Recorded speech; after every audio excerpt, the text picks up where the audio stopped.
Good morning all. ഈ വീഡിയോയിൽ നമ്മൾ ഡിസ്കസ് ചെയ്യാൻ പോകുന്നത് ഇൻഷുറൻസ് ആക്ടിനെ കുറിച്ചാണ്. Okay, first of all exam point of view ചോദിക്കുകയാണെങ്കിൽ സാധാരണ രീതിയിൽ ഒരു ഡയറക്റ്റ് ക്വസ്റ്റ്യൻസ് നമുക്ക് പ്രതീക്ഷിക്കാറുണ്ട്. അതായത് നമ്മളൊരു +1 +2 തൊട്ട് തന്നെ കേട്ട് വന്ന പ്രിൻസിപ്പൾസ് ഓഫ് ഇൻഷുറൻസ് എന്ന് പറയുന്ന സാധനം. സോ ഓഫ്ലൈൻ മോഡിൽ എക്സാം നടക്കുന്ന സമയത്ത് ഏറ്റവും ലാസ്റ്റ് 4 മാർക്കിൻ്റെ തിയറി ക്വസ്റ്റ്യൻസിനകത്ത് ഏതെങ്കിലും ഒരു ക്വസ്റ്റ്യൻ അല്ലെങ്കിൽ 6 ഓപ്ഷനിൽ ഏതെങ്കിലും ഒരെണ്ണം എന്ന് പറയുന്നത് ഏതെങ്കിലും ഒരു പ്രിൻസിപ്പളിനെ കുറിച്ച് എഴുതാൻ വേണ്ടിയിട്ടായിരിക്കാം ക്വസ്റ്റ്യൻ നമ്പർ 1. അതല്ലെങ്കിൽ പ്രിൻസിപ്പൾ ഓഫ് ഇൻഷുറൻസ് എന്ന് ചോദിച്ച് കാണുന്ന ഒരു ക്വസ്റ്റ്യൻ എന്താണെന്ന് വെച്ചാൽ ഒബ്ജക്റ്റീവ്, ഫസ്റ്റത്തെ ഒബ്ജക്റ്റീവ് ക്വസ്റ്റ്യൻസിനകത്ത് ഏതെങ്കിലും ഒരു പ്രിൻസിപ്പൾസിനെ കുറിച്ച് നമ്മളോട് പറഞ്ഞിട്ട് അത് ഏത് പ്രിൻസിപ്പളാണെന്ന് ഐഡൻറ്റിഫൈ ചെയ്യാൻ പറയും. ഓക്കെ, ഇങ്ങനെ 2 ഡയറക്റ്റ് ആയിട്ടുള്ള തിയറി ക്വസ്റ്റ്യൻസ് ആണ് നമ്മൾ അല്ലെങ്കിൽ ചോദിച്ച് കാണാറുള്ളത്. അതല്ലെങ്കിൽ ഈ അകത്തോട്ട് കയറുന്ന നേരത്ത് കേസ് ലോസ് ആയിട്ട് ഒരു മാക്സിമം ഒരു 4 മാർക്കിനോ 5 മാർക്കിനോ ഇതിൽ നിന്ന് ഇൻഷുറൻസ് ആക്ടിൽ നിന്ന് നമുക്കൊരു ക്വസ്റ്റ്യൻ ചോദിക്കാനുള്ള സാധ്യതയുണ്ട്. ദാറ്റ് മീൻസ് മോസ്റ്റ് പ്രോബബ്ലി ഒരു മാക്സിമം ഒരു 5 to 8 മാർക്കിനാണ് ഇതിൽ നിന്ന് ഇൻഷുറൻസ് ആക്ടിൽ നിന്ന് നമുക്കൊരു ക്വസ്റ്റ്യൻസ് പറഞ്ഞു. ഓക്കെ, അതിനകത്ത് നമ്മുടെ പ്രിൻസിപ്പൾസ് ഓഫ് ഇൻഷുറൻസിൻ്റെ നോട്ട്സ് അതെന്താണെന്ന് വെച്ചാൽ ഞാൻ ഇതിൻ്റെ താഴെ തന്നെ പോസ്റ്റ് ചെയ്തേക്കാം. കാരണം നമ്മൾ ഡിഗ്രിക്കും +1 +2 എല്ലാം പഠിച്ച കാര്യങ്ങളാണ്. അത് അങ്ങനെ പഠിക്കുമ്പോൾ തന്നെ ഒരു 4 മാർക്കിന് എഴുതാവുന്ന രീതിയിൽ മാത്രം പോയിന്റ് വൈസ് ആയിട്ട് തന്നെ നിങ്ങളൊന്ന് നോക്കിയാൽ മതി.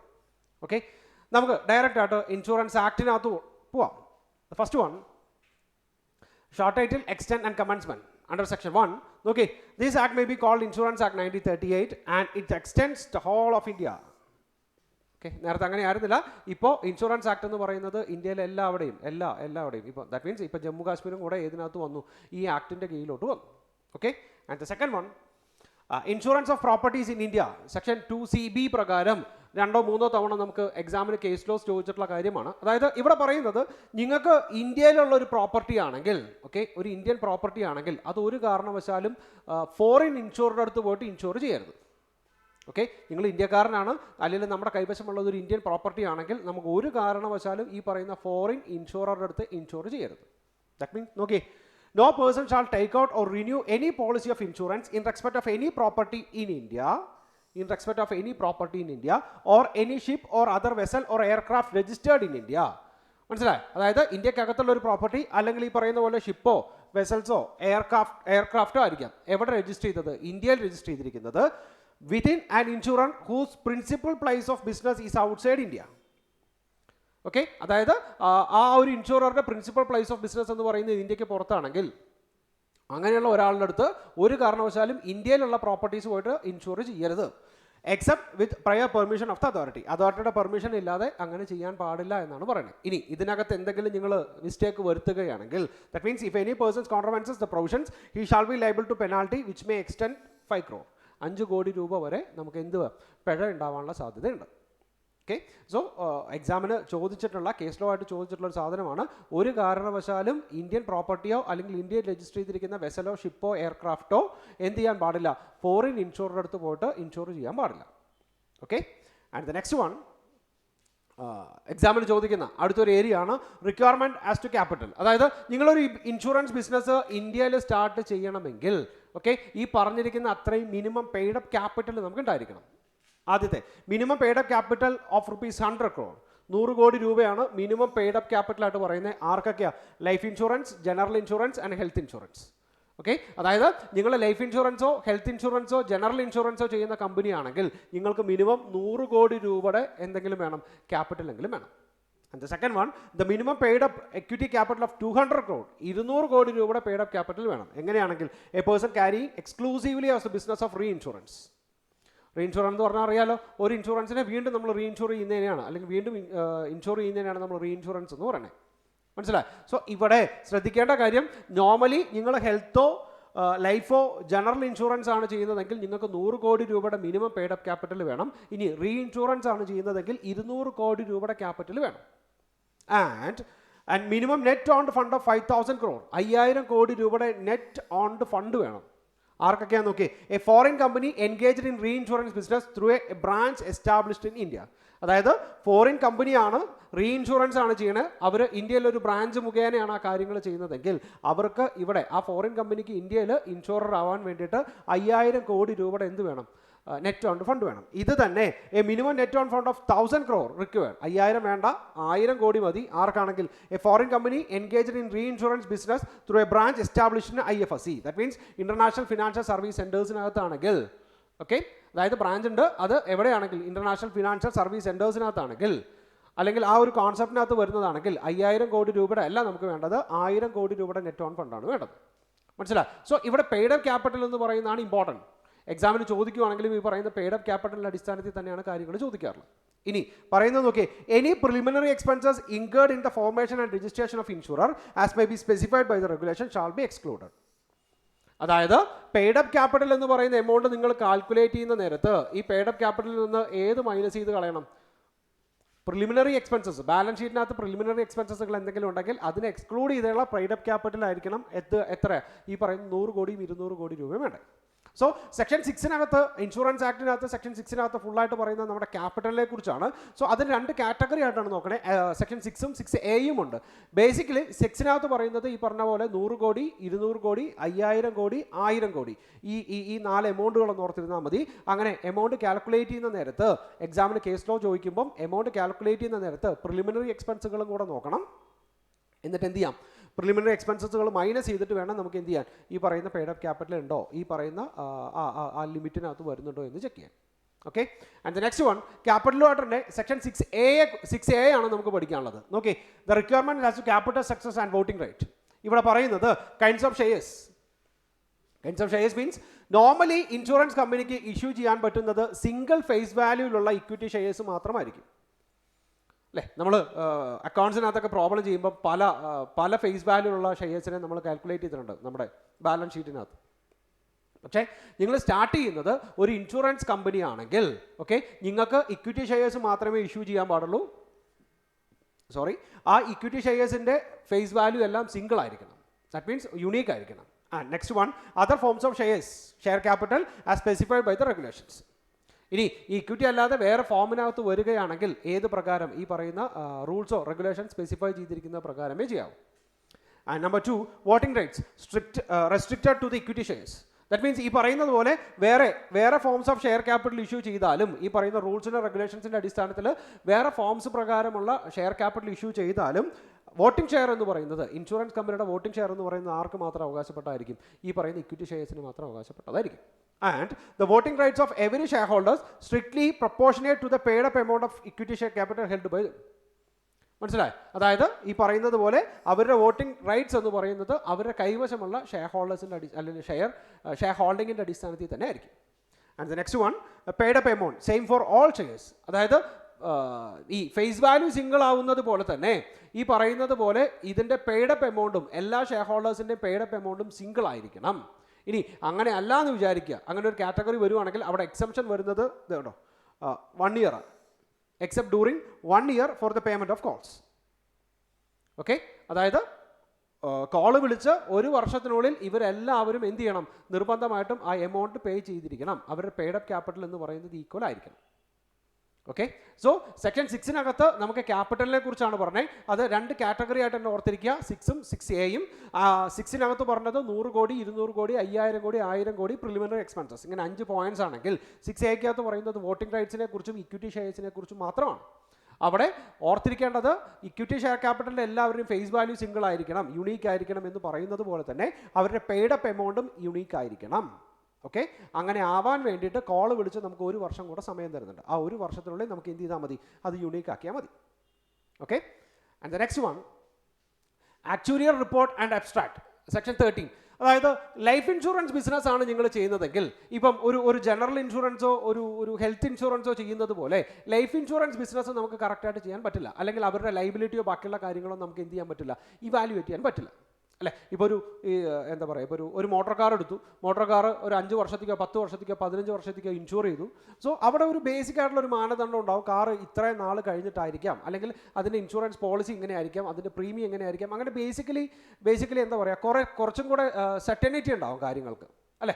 പക്ഷേ ഒരു ലൈഫ് ഇൻഷുറൻസിൻ്റെ കേസ് നിങ്ങൾക്ക് ആലോചിച്ച് നോക്കിയേ, ലൈഫ് ഇൻഷുറൻസ് ചെയ്യുന്ന നേരത്ത് ഈ പറയുന്ന ഒരു റിസ്കിന് ഒരു സെർട്ടനിറ്റി ഉണ്ടാവില്ല. അതായത് റിസ്ക് എത്രയാണ് എന്നുള്ള കാര്യങ്ങൾ, അല്ലെങ്കിൽ റിസ്കിൻ്റെ ഇവാലുവേഷൻ എന്ന് പറയുന്നത് അൺസർട്ടൈൻ ആയിരിക്കും.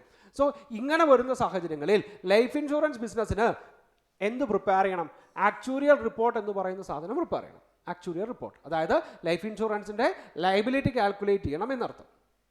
മനസ്സിലായി? നോക്കേ, applicability, insurance carrying on life insurance business ചെയ്യുന്നവർക്ക് മാത്രം മതി. And duty, investigation into the financial condition including the valuation of liability. എന്തൊക്കെയാ? Conducted by the actuary. അത് ചെയ്യുന്ന ആളെയാണ് നമ്മൾ ആക്ച്വറി എന്ന് പറയുന്നത്. അറ്റ്ലീസ്റ്റ് വൺസ് എവറി ഇയർ, വർഷത്തിൽ ഒരു തവണയെങ്കിലും, നിങ്ങൾ ഇൻഷുറൻസ് കമ്പനിയാണ്, ലൈഫ് ഇൻഷുറൻസ് കമ്പനി ആണെങ്കിൽ വർഷത്തിൽ ഒരു തവണയെങ്കിലും നിങ്ങൾക്ക് എന്ത് ചെയ്തിരിക്കണം? ഈ പറയുന്ന ആക്ച്വറി വാല്യുവേഷൻ എന്ന് പറയുന്ന സാധനം ചെയ്തിരിക്കണം. ദാറ്റ് മീൻസ് ലൈഫ് ഇൻഷുറൻസിൻ്റെ ലയബിലിറ്റി കാൽക്കുലേറ്റ് ചെയ്യണം, അല്ലെങ്കിൽ അവരുടെ ഫിനാൻഷ്യൽ കണ്ടീഷൻസ് ചെക്ക് ചെയ്തിരിക്കണം. And abstract of the report of actuary to be made in such manner as may be specified by the regulation. അതായത് വർഷത്തിൽ ഒരു തവണയെങ്കിലും നിങ്ങൾ എന്ത് ചെയ്തിരിക്കണം? ഈ ആക്ച്വറിയൽ വാല്യുവേഷൻ ചെയ്തിരിക്കണം, എന്നിട്ട് അതിൻ്റെ റിപ്പോർട്ട് സബ്മിറ്റ് ചെയ്തിരിക്കണം. ഓക്കെ, ഇതാണ് ബേസിക് കണ്ടീഷൻസ്. എങ്കിലും ഇതിനകത്ത് കുറച്ച് എക്സെപ്ഷൻസിന് കൂടെ പറയുന്നുണ്ട്. നോക്കി, the relaxation with respect to conduct of investigation. നമ്മളോട് നേരത്തെ പറഞ്ഞ എന്താ?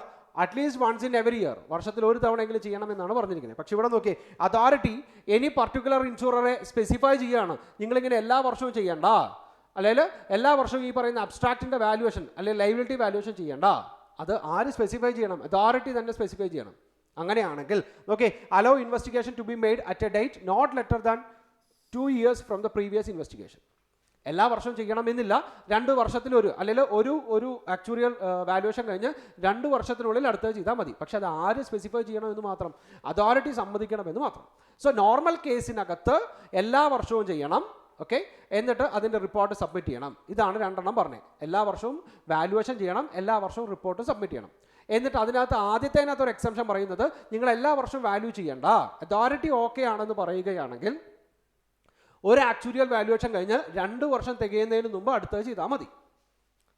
ഇനി എല്ലാ വർഷവും ഇതിൻ്റെ റിപ്പോർട്ട് സബ്മിറ്റ് ചെയ്യണം എന്നാണ് പറഞ്ഞിരിക്കുന്നത്. അതിനകത്ത് നമുക്കൊരു എക്സെപ്ഷൻ പറയുന്നുണ്ട്. നോക്കി, statement to be appended to abstract in specified form and specified manor.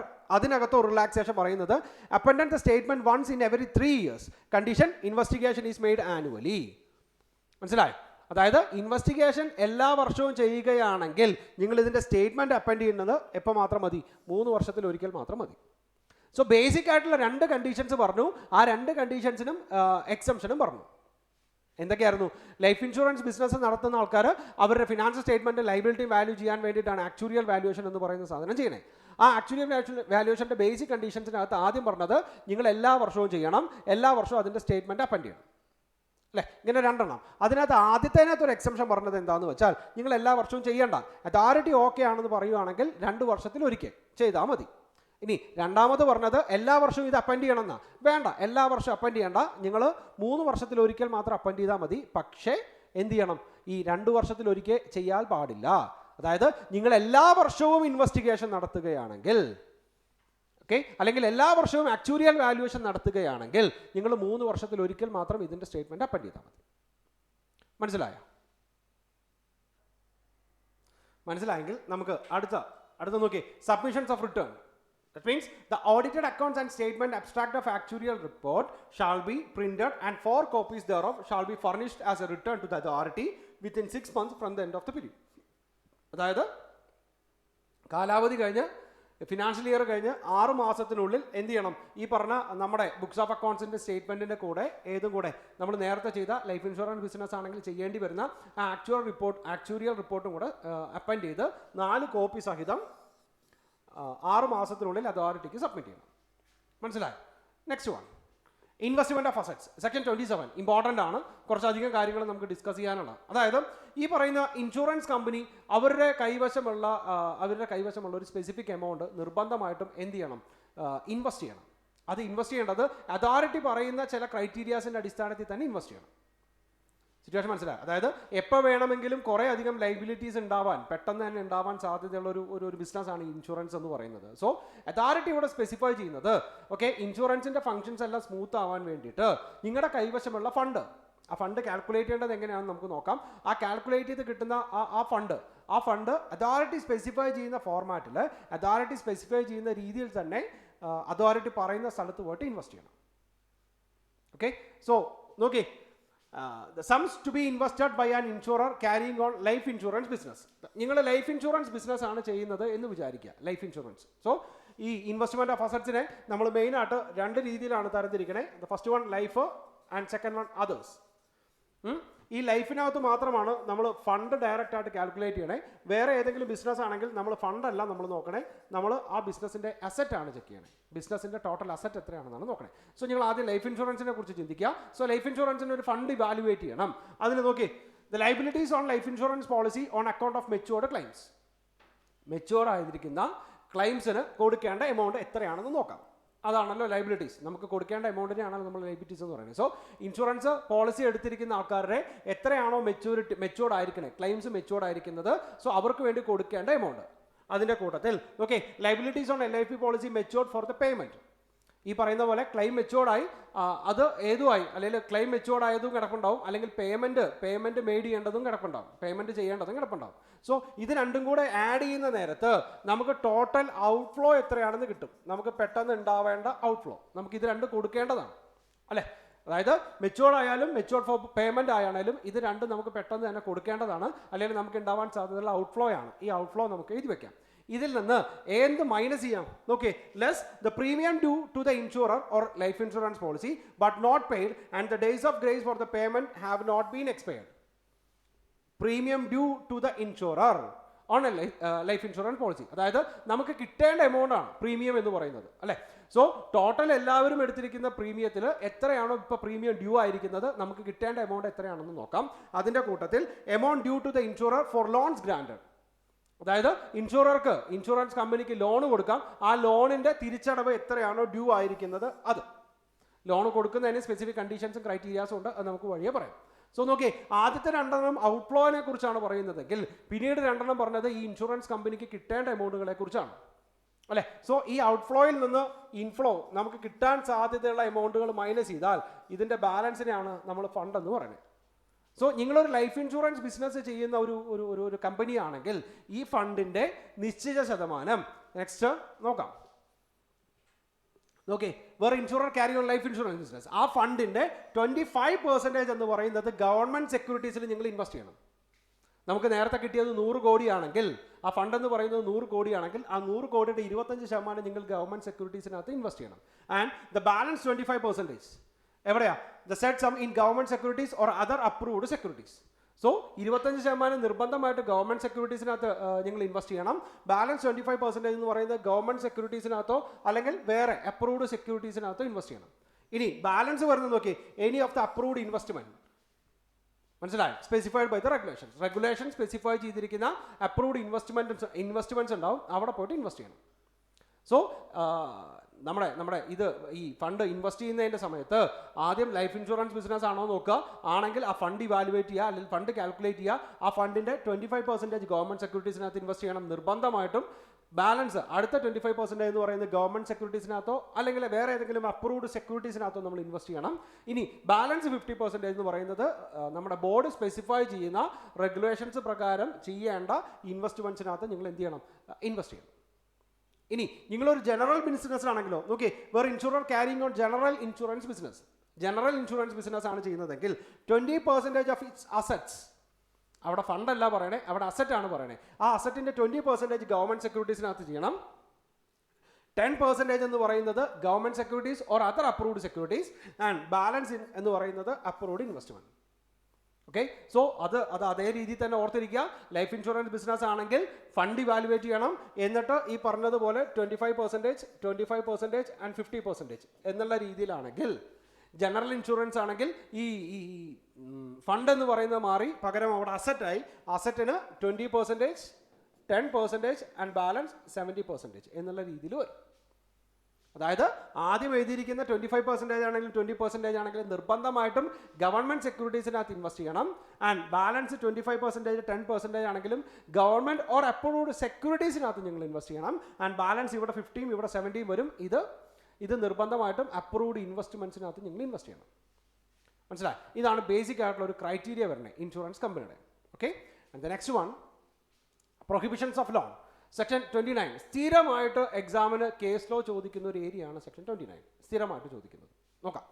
അതായത് insurer loans temporary advances prohibited, അതായത് ഒരു ഇൻഷുറൻസ് കമ്പനിക്ക് ലോൺസോ ടെമ്പററി അഡ്വാൻസോ കൊടുക്കാൻ പാടില്ല. ആർക്കൊക്കെയാ? ആ ഇൻഷുറൻസ് കമ്പനിയുടെ ഡയറക്ടർക്ക്, മാനേജർക്ക്, ആക്ച്വറിക്ക്, ഓഡിറ്റർക്ക്, ഓഫീസർക്ക്. മനസ്സിലായി? അതായത് ഒരു ഇൻഷുറൻസ് കമ്പനിക്ക് ഒരു കാരണവശാലും ലോൺസോ ടെമ്പററി ആയിട്ട് അഡ്വാൻസോ ആർക്ക് കൊടുക്കാൻ പാടില്ല? അവരുടെ മെയിൻ ആയിട്ട് കയറി വരുന്ന ഡയറക്ടേഴ്സ് ഉണ്ട്, മാനേജേഴ്സ് ഉണ്ട്, ആക്ച്വറി ഉണ്ട്, ഓഡിറ്റർ ഉണ്ട്, ഓഫീസേഴ്സ് ഉണ്ട്. അവർക്ക് മാത്രമല്ല, any company or firm in which such director, manager, actuary or officer hold the position of. ഇവർക്ക് മാത്രമെന്നല്ല പറയണേ, ഇവര് ഈ പൊസിഷൻ ഹോൾഡ് ചെയ്തിരിക്കുന്ന കമ്പനീസിന്, മനസ്സിലായി? അതായത് ഡയറക്ടറായിട്ടോ മാനേജറായിട്ടോ ആക്ച്വറി ആയിട്ടോ ഓഡിറ്ററായിട്ടോ ഓഫീസറായിട്ടോ ആണ് വർക്ക് ചെയ്യുന്നതെങ്കിൽ ആ കമ്പനിക്കും കൊടുക്കാൻ പാടില്ല. ഒരു എക്സാമ്പിൾ പറയുവാണെങ്കിൽ ഇവിടെ നോക്കി, മിസ്റ്റർ എ എന്ന് പറയുന്ന വ്യക്തി ഇൻഷുറൻസ് കമ്പനിയുടെ ഡയറക്ടറാണ്. സോ തീർച്ചയായിട്ടും മിസ്റ്റർ എക്ക് ലോൺ കൊടുക്കാൻ പാടില്ല. ഇനി ഈ മിസ്റ്റർ എ എന്ന് പറയുന്ന വ്യക്തി XYZ ലിമിറ്റഡിൻ്റെ മാനേജറാണ്. അങ്ങനെയാണെങ്കിൽ ഈ ഇൻഷുറൻസ് കമ്പനിക്ക് ആർക്കും കൊടുക്കാൻ പാടില്ല, ഈ XYZ ലിമിറ്റഡ് എന്ന് പറയുന്ന കമ്പനിക്കും എന്ത് കൊടുക്കാൻ പാടില്ല? ലോൺ കൊടുക്കാൻ പാടില്ല. ഏറ്റവും ഇമ്പോർട്ടൻ്റ് ആണ്, കേസ് ലോ ചോദിക്കുന്ന, സ്ഥിരമായിട്ട് ചോദിക്കാൻ സാധ്യതയുള്ള ഒരു ഏരിയയാണ്. ഒരു ചെറിയ പോയിന്റും കൂടെ ഇതുമായിട്ട് നമുക്ക് ഡിസ്കസ് ചെയ്യാനുണ്ട്, നോക്കാം. നോക്കി, no prohibitions on loan to banking company as may be specified by the authority. അതായത് ഈ പറഞ്ഞിരിക്കുന്ന പ്രൊഹിബിഷൻസ് ഒന്നും ലോൺ കൊടുക്കുന്നത് ബാങ്കിങ് കമ്പനിക്കാണെങ്കിൽ കുഴപ്പമില്ല. And the next one, no prohibitions on loan to subsidiary or holding company. ഓർത്ത് വെക്കണേ, കേസ് ലോ ആയിട്ട് ചോദിച്ചൊരു സാധനമാണ്. നോ പ്രൊഹിബിഷൻസ് ഓൺ ലോൺസ്, അതായത് ഇൻഷുറൻസ് കമ്പനിക്ക് അവരുടെ സബ്സിഡറിക്കോ അവരുടെ ഹോൾഡിംഗ് കമ്പനിക്കോ ലോൺ കൊടുക്കാം, അതിനും കുഴപ്പമില്ല. സോ ഒരു ജനറൽ റൂളിൻ്റെ എക്സെംഷൻസ് ആണ് നമ്മൾ പറയണേ. എന്തൊക്കെയായിരുന്നു? ബാങ്കിങ് കമ്പനിക്ക് കൊടുക്കാം, അല്ലെങ്കിൽ സബ്സിഡറി കമ്പനിക്ക് കൊടുക്കാം, അല്ലെങ്കിൽ ഹോൾഡിംഗ് കമ്പനിക്ക് കൊടുക്കാം. Okay, and the next one, important one, okay, Section 185 of Companies Act 2013 shall not be applied. Companies act section 185 പറയുന്നത് എന്താണെന്ന് നമുക്കറിയാം അല്ലേ? ഈ പ്രൊഹിബിഷൻസ് ഓഫ് ലോൺസ് ആണ്. ഡയറക്ടേഴ്സിനും ബാക്കിയുള്ളവർക്ക് ലോൺ കൊടുക്കാൻ പറ്റില്ല എന്ന് പറയുന്നതാണ് സെക്ഷൻ 185 പറയുന്നത്. ഇവിടെ പറയുന്നത് നമുക്ക് ലോൺ കൊടുക്കാം. എങ്ങനെയാണെങ്കിൽ നോക്കി, insurer loan permitted subject to the condition. അതായത് ഒരു ഇൻഷുറർക്ക് ഡയറക്ടർക്ക് ലോൺ കൊടുക്കാം, ഒരു ഇൻഷുറൻസ് കമ്പനിക്ക് ഡയറക്ടർക്ക് ലോൺ കൊടുക്കാം. നമ്മൾ കഴിഞ്ഞ സ്ലൈഡിനകത്ത് പറഞ്ഞത് ഇത് കൊടുക്കാൻ പാടില്ലാണ്, കൊടുക്കാം. എങ്ങനെയാണെങ്കിൽ നോക്കി, security of life insurance policy. Insurer അല്ലെങ്കിൽ ഈ പറയുന്ന ഡയറക്ടർ അങ്ങേരുടെ പേരിലെടുത്തിരിക്കുന്ന ലൈഫ് ഇൻഷുറൻസ് പോളിസി സെക്യൂരിറ്റി ആയിട്ട് വെച്ചുകൊണ്ട് എന്ത് കൊടുക്കാം? ഇൻഷുറർക്ക് ലോൺ കൊടുക്കാം. മനസ്സിലായി? സോ നോർമൽ കേസിനകത്ത് ഒരു ഇൻഷുറൻസ് കമ്പനിക്ക് ഒരു കാരണവശാലും അതിൻ്റെ ഡയറക്ടർക്ക് ലോൺ കൊടുക്കാൻ പാടില്ല. പക്ഷേ ആ ഡയറക്ടർ ഈ പറയുന്നത് പോലെ ഇൻഷുറൻസ് കമ്പനിയിൽ നിന്ന് ഒരു ലൈഫ് ഇൻഷുറൻസ് പോളിസി എടുത്തിട്ടുണ്ടെങ്കിൽ ആ പോളിസി സറണ്ടർ ചെയ്തതുകൊണ്ട്, ഇമ്പോർട്ടൻ്റ് ആണ്, ആ വേർഡ് ശ്രദ്ധിക്കണേ, ആ പോളിസി സറണ്ടർ ചെയ്തിട്ട് നമുക്ക് എന്തെടുക്കാം? ലോൺ എടുക്കാം. അവിടെ പറയുന്നത് life insurance policy issue to the director on his own life. അങ്ങേരുടെ സ്വന്തം ലൈഫിന് മുകളിലായിരിക്കണം എന്ത് ചെയ്യുന്നത്? ഈ പറയുന്ന പോളിസി എടുക്കേണ്ടത്. And loans is within the surrender value. ഏറ്റവും ഇമ്പോർട്ടൻ്റ് ആണ്, കൂടുതൽ തവണ എക്സാമിന് ചോദിച്ച ഒരു കേസ് ലോ അതാണ്. ലോൺ കൊടുക്കുന്നതിൻ്റെ മാക്സിമം എമൗണ്ട് എന്ന് പറയുന്നത് ആ ഡയറക്ടറിൻ്റെ ആ LIC പോളിസിയുടെ സറണ്ടർ വാല്യൂ എത്രയാണോ അത്ര വരെ മാത്രമേ കൊടുക്കാവൂ. മനസ്സിലായി? ഏറ്റവും കൂടുതൽ ഇൻഷുറൻസ് ആക്ടിൽ നിന്ന് ഏറ്റവും കൂടുതൽ തവണ ക്വസ്റ്റ്യൻ ചോദിച്ചിട്ടുള്ള ഒരു ഏരിയ ആണ് ഇത്.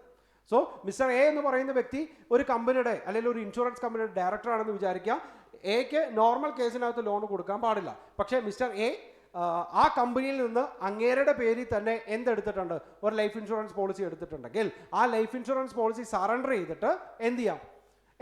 ഇങ്ങേർക്ക് ലോൺ എടുക്കാം. പക്ഷേ അവിടെ ലോൺ എടുക്കാൻ പറ്റുന്നതിൻ്റെ മാക്സിമം എമൗണ്ട് എന്ന് പറയുന്നത് ആ പോളിസിയുടെ സറണ്ടർ വാല്യൂ എത്രയാണോ അത്ര വരെ മാത്രമേ എടുക്കാവൂ. ഇപ്പോൾ ഒരു 5 ലക്ഷം രൂപയാണ് സറണ്ടർ വാല്യൂ എങ്കിൽ ഓക്കെ, കമ്പനിക്ക്, ഈ ഇൻഷുറൻസ് കമ്പനിക്ക് ഈ മിസ്റ്റർ എക്ക് ലോൺ കൊടുക്കാം. പക്ഷേ മാക്സിമം എമൗണ്ട് ഓഫ് ലോൺ എന്ന് പറയുന്നത് ആ സറണ്ടർ വാല്യൂ മാത്രമായിരിക്കും, അല്ലെങ്കിൽ ആ സറണ്ടർ വാല്യൂ വരെ മാത്രമായിരിക്കും. Okay, and the next one, liability of directors for contravention section 13. അതായത് ഈ പെനാൽറ്റിനെ കുറിച്ചാണ് പറയണേ. Okay, by reason of contravention of any of the provisions of section 27, 27A, 27B, 27C, D or 29. ഈ നമ്മൾ ലാസ്റ്റ് പറഞ്ഞ രണ്ട് കാര്യങ്ങൾ മനസ്സിലായി? ഈ ഇൻവെസ്റ്റ്മെന്റിന്റെ കേസിനകത്തും പിന്നെ ഈ ഡയറക്ടറിന്റെ കേസും അല്ലെങ്കിൽ പ്രൊഹിബിഷൻസ് ഓഫ് ലോണിന്റെ കേസും ഇതിനകത്ത് any loss is sustained by the insurer. Insurance കമ്പനിക്ക് ഏതെങ്കിലും തരത്തിലുള്ള ലോസ് ഉണ്ടാവുകയാണെങ്കിൽ, അതായത് സെക്ഷൻ 27ഉം 29ഉം പ്രൊഹിബിറ്റ് ചെയ്യുന്നത് കൊണ്ട് ഇൻഷുറർ കമ്പനിക്ക് ഏതെങ്കിലും തരത്തിലുള്ള ലോസ് ഉണ്ടാവുകയാണെങ്കിൽ, the policy holder, every director, manager or officer who is knowingly a part to such a contravention shall be jointly or severally liable to make the good amount of such loss. So ആ കമ്പനിയുടെ ഡയറക്ടറോ manager officer ആരാണോ അറിഞ്ഞുകൊണ്ട് ഇതിന് കൂട്ടു നിൽക്കുന്നത് അവർ ആ huge amount അല്ലെങ്കിൽ ആ അത്രയും എമൗണ്ട് എന്തായിട്ട് കോമ്പൻസേഷൻ ആയിട്ട് കൊടുക്കേണ്ടി വരും. ഓക്കെ, സോ സെക്ഷൻ 27 29 ഇമ്പോർട്ടൻ്റ് ആണ്. ആ 27 29 ഏതെങ്കിലും തരത്തിലുള്ള പ്രൊഹിബിഷൻസ് വരികയാണെങ്കിൽ അവിടെ എന്ത് ചെയ്യേണ്ടി വരും? നിങ്ങൾ അല്ലെങ്കിൽ ആരാണോ ഈ കമ്പനിയിൽ ഇരുന്നുകൊണ്ട് ആരാണോ ഇത് അറിഞ്ഞുകൊണ്ട് ഇതിന് കൂട്ടു നിൽക്കുന്നത് അങ്ങേര് അത്രയും എമൗണ്ട് ഓഫ് കോമ്പൻസേഷൻ കൂടെ കൊടുക്കേണ്ടി വരും. Okay, the next one, prohibitions of payment by way of commission or otherwise for procuring insurance business. അതായത് കമ്മീഷൻ കൊടുത്തിട്ട് നമുക്ക് എന്ത് ചെയ്യാൻ പാടില്ല? ഒരു ഇൻഷുറൻസ് ബിസിനസ് കരസ്ഥമാക്കാൻ പാടില്ല. നോക്കാം. No person shall pay or contract to pay any remuneration or reward whether by way of a commission or otherwise for soliciting or procuring insurance business in India. അതായത് ഇന്ത്യയിൽ ഇൻഷുറൻസ് ബിസിനസ് ചെയ്യാൻ വേണ്ടിയിട്ട് അതായത് ഒരു commission കൊടുത്തോണ്ടോ അല്ലെങ്കിൽ വേറെ ഏതെങ്കിലും തരത്തിലുള്ള ഒരു എമൗണ്ട് കൊടുത്തോണ്ടോ ഒരു കോമ്പൻസേഷൻ കൊടുത്തോണ്ടോ ഒരാളിൽ നിന്ന് ഇൻഷുറൻസ് ബിസിനസ് എന്ത് ചെയ്യാൻ പാടില്ല? പ്രൊക്യൂർ ചെയ്യാൻ പാടില്ല. To any person except an insurance agent or intermediary. ആർക്ക് ചെയ്യാം? Except insurance agent or intermediary or insurance intermediary in such manner as may be specified by the regulation. നിങ്ങളൊരു ഏജന്റ് ആണെങ്കിൽ, okay, നിങ്ങളൊരു ഇൻഷുറൻസ് ഏജന്റ് ആണെങ്കിൽ അല്ലെങ്കിൽ നിങ്ങളൊരു insurance intermediate ആണെങ്കിൽ നിങ്ങൾക്ക് ചെയ്യാം. പക്ഷേ നിങ്ങൾക്ക് നിങ്ങളുടെ ഇഷ്ടത്തിന് ചെയ്യാനൊന്നും പാടില്ല. അവിടെയും ആര് സ്പെസിഫൈ ചെയ്തിട്ടുണ്ട്? അതോറിറ്റി സ്പെസിഫൈ ചെയ്ത റെഗുലേഷൻസിൻ്റെ അടിസ്ഥാനത്തിൽ മാത്രമേ കാര്യങ്ങൾ ചെയ്യാവൂ. മനസ്സിലായി? സോ പറഞ്ഞ കാര്യം, ഇന്ത്യയിൽ ഇൻഷുറൻസ് ബിസിനസ് ചെയ്യാൻ വേണ്ടിയിട്ട് നിങ്ങൾക്ക് വേറൊരാൾക്കെങ്കിലും കമ്മീഷൻ കൊടുത്തുകൊണ്ട് അല്ലെങ്കിൽ വേറെ ഏതെങ്കിലും തരത്തിലുള്ള വാഗ്ദാനങ്ങൾ കൊടുത്തുകൊണ്ട് എന്ത് ചെയ്യാൻ പാടില്ല? ഒരു ഇൻഷുറൻസിൻ്റെ ബിസിനസ് പ്രൊക്യൂർ ചെയ്യാൻ പാടില്ല. പക്ഷേ നിങ്ങളൊരു ഏജന്റ് ആണെങ്കിൽ അല്ലെങ്കിൽ ഒരു ഇൻഷുറൻസ് ഇന്റർമീഡിയറി ആണെങ്കിൽ നിങ്ങൾക്ക് എന്ത് ചെയ്യാം? ഈ പറയുന്നത് പോലെ ബിസിനസ് പിടിക്കാൻ വേണ്ടിയിട്ട് അല്ലെങ്കിൽ ബിസിനസ് പ്രൊക്യൂർ ചെയ്യാൻ വേണ്ടിയിട്ട് നിങ്ങൾക്ക് കമ്മീഷൻ കൊടുക്കാം. പക്ഷേ അവിടെയും അതോറിറ്റി സ്പെസിഫൈ ചെയ്യുന്ന സ്പെസിഫിക് റെഗുലേഷൻസ് ഉണ്ട്. അതിൻ്റെ അടിസ്ഥാനത്തിൽ മാത്രമേ ചെയ്യാവൂ. ഓക്കെ.